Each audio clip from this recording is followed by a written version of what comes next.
In Indian illegally occupied Jammu and Kashmir, the Jammu and Kashmir Democratic Freedom Party has expressed serious concern over the deteriorating health of its illegally detained chief and APHC Vice Chairman Shabbir Shah in New Delhi's infamous Tihar jail.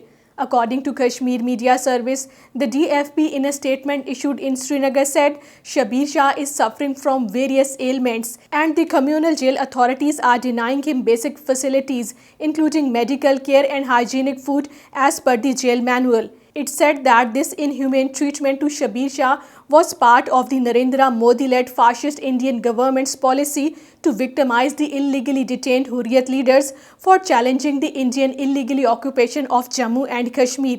Meanwhile, people observed shutdown today in different areas of Srinagar to register their protest against the derogatory remarks of BJP leaders on the Holy Prophet Sallallahu Alaihi Wasallam.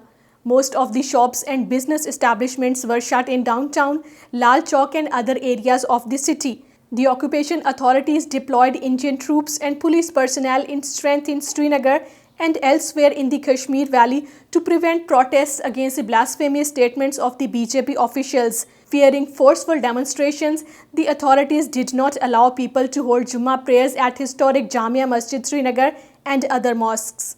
The occupation authorities continue to impose curfew in Bhadarwah town on the 9th day today and deployed more Indian police force personnel to thwart demonstrations against the BJP leaders' inflammatory remarks. Curfew was clamped in the town on the evening of June 9 after Hindutva organizations attacked the Muslims when they took out a protest against the derogatory remarks of the BJP leaders. On the other hand, Indian troops continued their cordon and search operations in Kulgam, Shopian, Pulwama and Islamabad districts on the 4th consecutive day today. The troops have martyred 6 youth in these operations. The newly elected convener of SHJ&K chapter, Mahmood Ahmad Sagar, in an exclusive interview with Kashmir Media Service said that despite facing the worst Indian state terrorism, the Kashmiris were determined to continue their struggle for securing their right to self-determination till it reached its logical conclusion.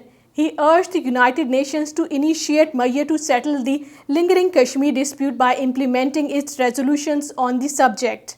In India, 1 person died and dozens sustained injuries as violent protests against the new military recruitment scheme continued in Telangana, Bihar, Uttar Pradesh, Haryana, West Bengal, Madhya Pradesh and other states on the 3rd consecutive day today. Angry mobs set ablaze several trains and railway stations across the country under the new recruitment scheme, which was unveiled on Tuesday. Youth will be selected to join the armed forces for 4 years, after which only 25% of them will be retained.